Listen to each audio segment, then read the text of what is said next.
Hi, this is Mitch Hausholt, Maximum Training Solutions. I want to take a second and talk about something that seems really simple and really elementary, but actually has a huge impact on a lot of our athletes, especially if they've been injured in the past.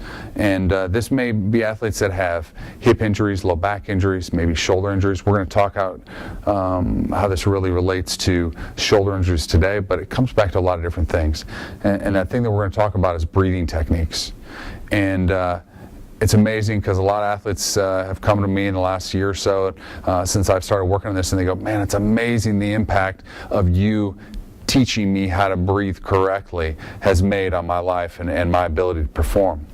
So why is that? You know, we really talk about the shoulders as the easiest example, but we were designed really to breathe through a diaphragm.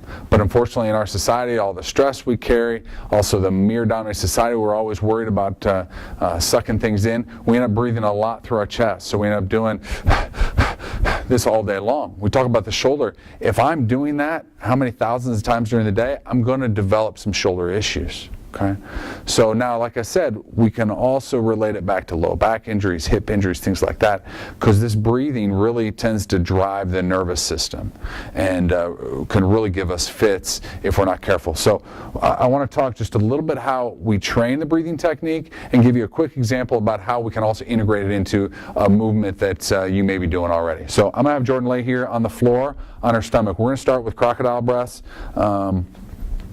And we're going to go right here, real simple. We do this with a lot of our athletes. Actually, at the end of a workout, helps them kind of cool down, actually kind of get to a real comfortable, happy place. So I'm just having her relax with her head right here on top of her hands. Now, what I want to focus on is that all her breathing comes right here through her diaphragm. So as she breathes here, I should not see any rising here at the chest. It should all be right there. So my coaching point to her is I want her to push her belly out against the floor. Okay, so we'll do that 4, 5, 6 minutes at a time, just getting that until they start to be able to do it on their own without really thinking about it. Now the next trick is, how do I take this into playing my sport, basketball, football, golf, whatever it is, because if all they know how to do is either lay on the floor, we're really not doing a lot of good. So we want to take it into some other movements. So first thing I'm going to do is a great shoulder stability exercise, which a lot of you guys may be using, and that's just a bottom-up kettlebell press. So from here, she's going to press up overhead, and then she's going to think about using this lat to suck that thing down and in. I love this exercise because it forces a lot of stability, and Jordan's working there. Yeah, this is something we're training with her. So it forces a lot of stability because she's got to have a lot of grip strength, which is directly tied to that rotator cuff. Okay?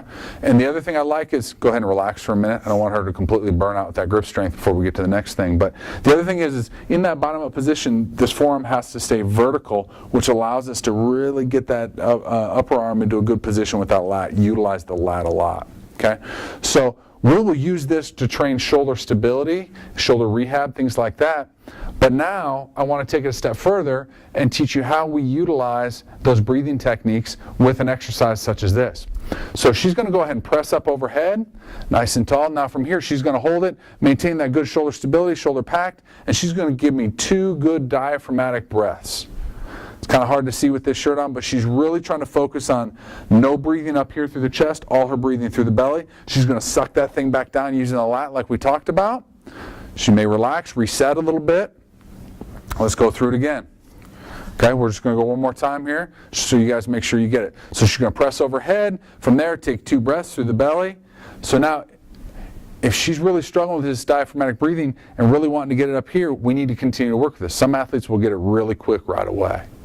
So don't underestimate the power of breathing as it comes to performance enhancement and also rehab. So give these things a shot and look at some different ways you can start to implement breathing techniques with all their different training, whether it's squatting, lunging, pressing, whatever it is.